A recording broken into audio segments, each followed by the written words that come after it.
नमस्कार प्यारे मित्रों, रीट 2025 आज का महत्वपूर्ण सिद्धांत अधिगम को लेकर हूं मैं आपके समक्ष हाजिर। जरूर प्रश्न बनेगा 100% कि यहां पर विश्वास के साथ इस सिद्धांत को शुरू करते हैं। बहुत ही कम क्षण भर का सिद्धांत है, लेकिन प्रश्न पक्का कर लीजिएगा। पुराने पेपर देखोगे तो आपको जरूर यहां पर से सिद्धांत मिलेगा। यह सिद्धांत है सूझ अंतर्दृष्टि का सिद्धांत कहा जाता है। इसको गेस्टाल्टवाद सिद्धांत भी कहा जाता है, समग्रता का सिद्धांत भी कहा जाता है। इसके बारे में अध्ययन करेंगे। तो बिना देरी के साथ, बिना समय व्यर्थ किए करते हैं शुरुआत। तो देखिए, इनका सबसे पहले अगर आपको जो है सूझ सिद्धांत का प्रवर्तक पूछ दे, सबसे पहले विचार पूछ दे, तो वहां पर मैक्स वर्दिमर करके आ जाइएगा दोस्तों। लेकिन इसका प्रयोग करता यानी धरातल पर किसने प्रयोग किया, इस सिद्धांत के बारे में रिसर्च की, इस सिद्धांत को प्रयोग कर लाया, एक सिद्ध किया। जो महत्वपूर्ण भूमिका थी तो वो थी बीजी कोहलर की भूमिका थी। इन्होंने धरातल पर लाकर प्रयोग किया और प्रकाशित करता है, यानी कोई किताब में छपा होगा, कोई समाचार पत्र में छपा होगा, कोई पत्रिका में, किसी में तो ये सिद्धांत छपा होगा। उस सिद्धांत को किसने छापा, तो कुर्ट कोफका ने सबसे पहले छापा। इन्हें प्रयोग करता यानी बीजी कोहलर के प्रयोगों को शामिल किया और विचार जो कि मैक्स वर्दिमर के विचार लेकर छाप दिए। और समर्थन करता कुर्ट लेविन ने इस सिद्धांत का समर्थन किया कि वाकई ये सिद्धांत काम का है, आवश्यकता का है। और इन्होंने कुर्ट लेविन ने अपना एक खुद भी सिद्धांत दिया था, जो मैंने पिछली क्लास में करवा दिया। क्षेत्र अधिगम का सिद्धांत भी इन्होंने दिया था। चलिए, गेस्टाल्ट संप्रदाय की जो है वो सबसे पहले गेस्टाल्ट संप्रदाय स्थापना किसने की, तो वर्दिमर ने की 1912 में। याद रखिएगा, एक एग्जाम में, पूरे एग्जाम में ये प्रश्न बहुत बार आया है कि गेस्टाल्टवाद का संबंध है मैक्स वर्दिमर से, किससे, प्याजे से, थॉर्नडाइक से, स्किनर से। तो वहां पर वर्दिमर से हैं दोस्तों, मैक्स वर्दिमर से हैं। इनके उपनाम, हर सिद्धांत के आपको उपनाम याद होने चाहिए। मैंने जो है थॉर्नडाइक का करवाया था, उसमें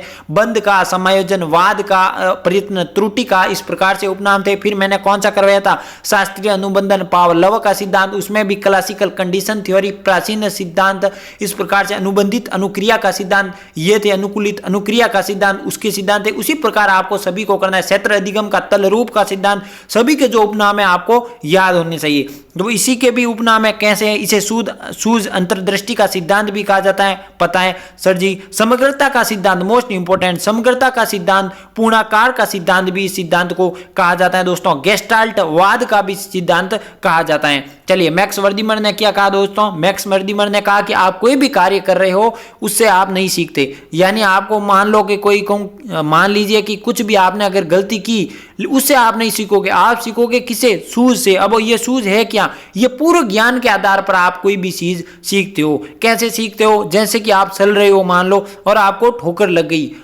गई तो आपको जो है वो पीड़ा हुई। फिर आप जो है वो अगली बार जैसे भी आपको खड्डा या रास्ता आएगा तो आपके माइंड में एक बत्ती जलेगी कि यहाँ से मुझे ठोकर लग सकती है, मेरे खून निकल सकता है। तो आपको क्या हुई, पूर्व ज्ञान की अनुभूति हुई, जिससे आपने सीखा। तो ये किसके अनुसार है, मैक्स वर्दिमर के अनुसार है, मेरे अनुसार नहीं दोस्तों। चलिए, अब देखिए सूझ है क्या। 2 मिनट में इस सूझ को समझ लीजिएगा, हमेशा के लिए क्वेश्चन आएगा, आपका कभी गलत नहीं होगा। देखिए, उदाहरण मैं आपके समक्ष एक लेकर आया हूं। तो देखिए, एक व्यक्ति जा रहा है जंगल में व्यक्ति जा रहा है और यहां पर इसको जैसे ही जंगल में जा रहा है, सामने देखा कि एक शेर खड़ा है। अब व्यक्ति के समक्ष शेर खड़ा है तो 2 कंडीशन हो गई। कैसी कंडीशन होगी, एक तो है कि इसको लगा कि शेर मुझे खा सकता है, सभी के होता है। और दूसरा, इसको लगा, पास में इधर उधर देखा तो इन्होंने लगा कि शेर पेड़ पर नहीं चढ़ सकता। कहां पर नहीं चढ़ सकता, पेड़ पर नहीं। ये 2 चीजें इसके दिमाग में हुई। ये क्या ही 2 चीजें या 2 आइडिया या 2 विचार आए। ये क्या है, सूझ उत्पन्न हुई व्यक्ति में। क्या उत्पन्न हुई, सूझ उत्पन्न हुई। और फिर वो अचानक एकदम से दौड़ के पेड़ पर चढ़ गया। पेड़ पर जैसे ही चढ़ा, इसने कभी भी पेड़ पर नहीं चढ़ा, लेकिन शेर आया, परिस्थिति सामने आई, इसके दिमाग में सूझ उत्पन्न हुई तो जो है वो तुरंत पेड़ पर चढ़ गया। ये क्या है, नया अनुभव हो गया। उस व्यक्ति को क्या हुआ, नया अनुभव, या इसको क्या कहा जाता है, आहा अनुभव, यानी वो आनंद की अनुभूति की पेड़ पर चढ़ के। तो ये क्या हो गई, अब इसके व्यवहार में परिवर्तन हो गया। क्या हो गया, व्यवहार में परिवर्तन हो गया। यही दोस्तों अधिगम है, यही सूझ है, यही अंतर्दृष्टि है दोस्तों, यही समग्रता का सिद्धांत है, यही पूर्णाकार का सिद्धांत है। यानी कि अब कोई भी इसके सामने, व्यक्ति के सामने शेर आएगा तो उसको पता है कि पेड़ पर चढ़ोगे, पूर्व ज्ञान की अनुभूति होगी और जल्दी से पेड़ पर चढ़ जाएगा, क्योंकि उसके व्यवहार में स्थायी परिवर्तन हो चुका है दोस्तों। ये है दोस्तों क्या, आपके सूझ का सिद्धांत। चलिए आगे बढ़ते हैं। यानी इसको अगर ये भी अभी भी समझ में नहीं आया तो ये समझ लीजिए क्या कि पूर्व ज्ञान, यानी जो भी आपके पूर्व ज्ञान आपने अर्जित किया है उससे एक सूझ उत्पन्न होती है, जो कि एक नया अनुभव होती है। क्या होती है, नया अनुभव। क्योंकि व्यक्ति ने कभी शेर को देखा नहीं था, कभी जो है वो पेड़ पर चढ़ना नहीं सीखा था, लेकिन फिर भी वो पूर्व ज्ञान के आधार पर उसने पढ़ा रखा था, उसने पूर्व ज्ञान की अनुभूति हुई थी, उसके अनुसार वो तुरंत पेड़ पर चढ़ गया। तो वो क्या था, व्यक्ति का नया अनुभव और उसके व्यवहार में परिवर्तन हो गया दोस्तों। यही है क्या, सूझ।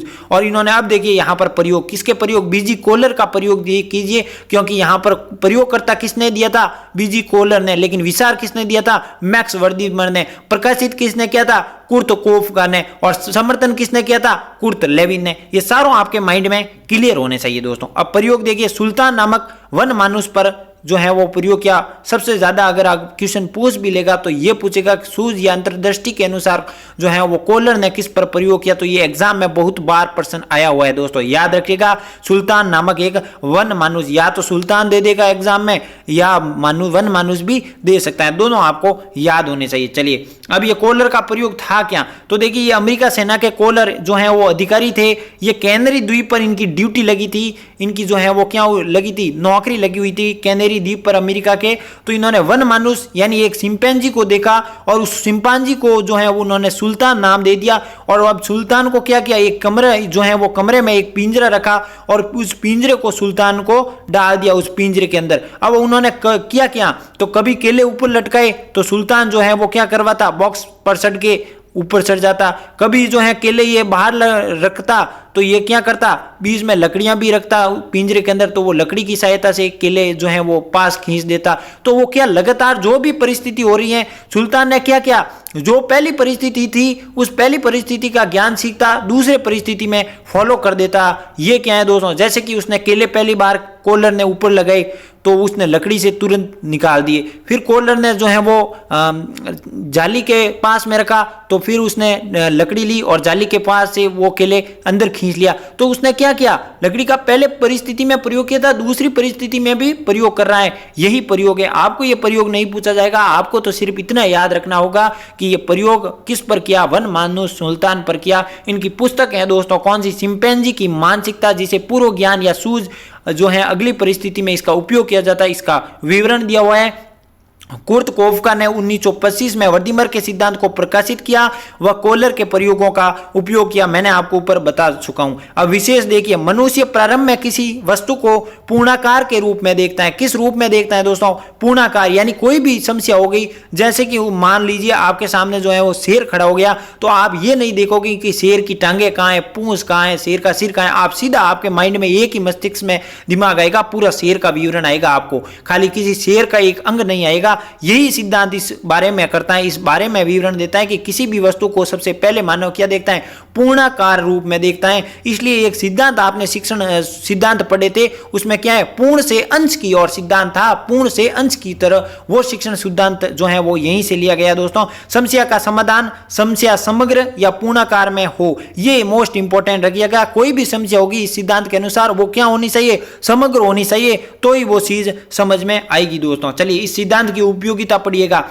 शिक्षण सूत्र पूर्ण से अंश की ओर ये सिद्धांत देता है, तो आपको याद रखना है ऐसा कौन सा सिद्धांत है जो पूर्ण से अंश की ओर जो है वो समर्थन करता है। तो आपको याद होना चाहिए सूझ या अंतर्दृष्टि का सिद्धांत। ये परीक्षा के पाठ्यक्रम को संगठित करता है, जैसे कि समग्रता का सिद्धांत है, सूझ के महत्व को बताता है, समस्या समाधान के गुण व चिंतन पर जोर देता है, पूर्व ज्ञान की उपयोगिता को समझाता है दोस्तों। और यहाँ पर एक छोटा सा प्रयोग देखिए, G.W. ऑलपोर्ट का जरूर देख लीजिएगा कि G.W. ऑलपोर्ट ने एक प्रयोग किया, किसके अनुसार, इन्होंने जो कहा कि अगर आयु बढ़ रही है, व्यक्ति आयु के अनुसार जो है उन्होंने चिंतन पाया जाता है। किस प्रकार, इन्होंने एक नर्सरी के 44 बालकों का प्रयोग किया था और उन बालक में 48 माह का सबसे बड़ा बालक था, एक था छोटा, उनमें से 44 में से सबसे छोटा 18 माह का बालक, और उसे एक कमरे में जो है वो सभी को ले जाया गया और एक कमरे में सभी जो है खिलौने रख दिए। और आप आश्चर्य करोगे, जो सबसे छोटा बालक था वो सबसे छोटा खिलौना लेता है और जो सबसे बड़ा बालक होता है वो सबसे बड़ा जो खिलौना उठाता है। ये क्या है दोस्तों, उम्र बढ़ने के साथ व्यक्ति की सूझ बढ़ती है, यानी मानव शिशु की अपेक्षाकृत